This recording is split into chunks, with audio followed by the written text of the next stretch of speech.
We'll follow up and keep you posted. Also later today, lawmakers will take a final vote on a minimum wage increase in Hawaii.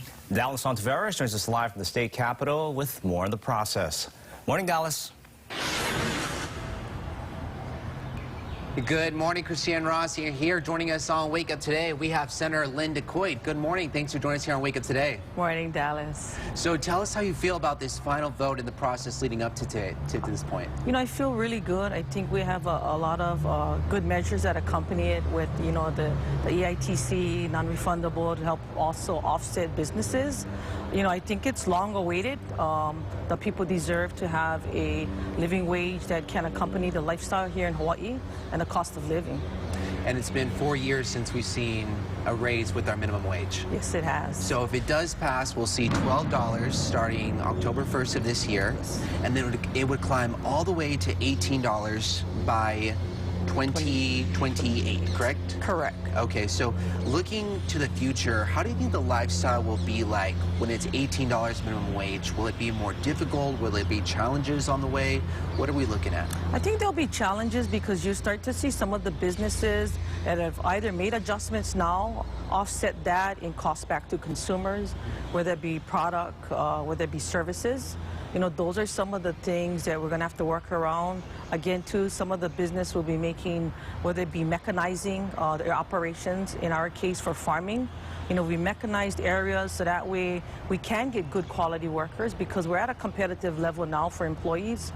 The biggest thing for me is that the minimum wage will also encourage those that are born and raised in Hawaii to be able to stay here with that type of wage increase. And even that, I think, is still conservative. I think there is a lot more conversation that we need to have because cost of living continues to rise, and we also have to take a look at what's happening in the world with the war that's going on. Yeah, and it's really expensive already, so it's about time we do see a raise with minimum wage. But I do want to ask a little bit about your background because it's in agriculture and then also as a business owner. So looking more at that industry, how is the minimum wage going to impact the agriculture and farming industry? So of course in the agricultural industry and farming, you know, one, you're looking at, we've already had a challenge in getting employees.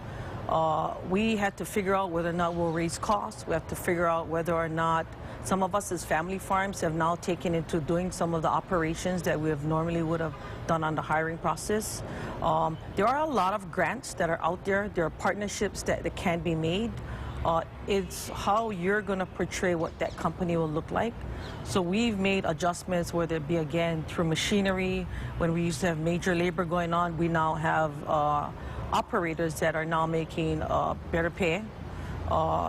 They're no longer on the, you know, using hoes and so forth to do weeding. What we used to do in manual labor is now done with machine. We still have that labor there. But those are some of the things that we've made and we've mechanized along the way. It's changed a lot, yeah. Now, as far as the mom and pop shops go, something that we've seen in the last 2 years was a lot of closings of these places that have just been here in Hawaii for decades. If this minimum wage raise does get passed, is there any concern that more mom and pop shops will be closing in the future? There's always concern. We've had that concern when these big box stores came in too. Again, there are changes internally that they've made. The state has also infused a lot of funds into going forward, whether it is to input, I shouldn't know whether it is, we've inputted funds within the next 8 years just on the unemployment benefits itself.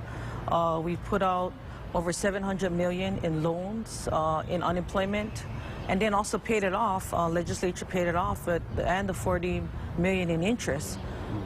You have EITC credits out there. When it comes to restaurants, the tip credit will also be part of this package that goes forward. So there's things that can be done even within the small mom and pops or restaurants that are going forward. Not to mention, the legislature also dropped $50 million in restaurant cards. Okay. A lot of numbers and a lot of logistics to look at. But thank you so much, Senator, for joining us here on Wake Up Today. Thank you so much. And for more details when it comes to the coverage of minimum wage, go ahead and head over to our website at KH12.com.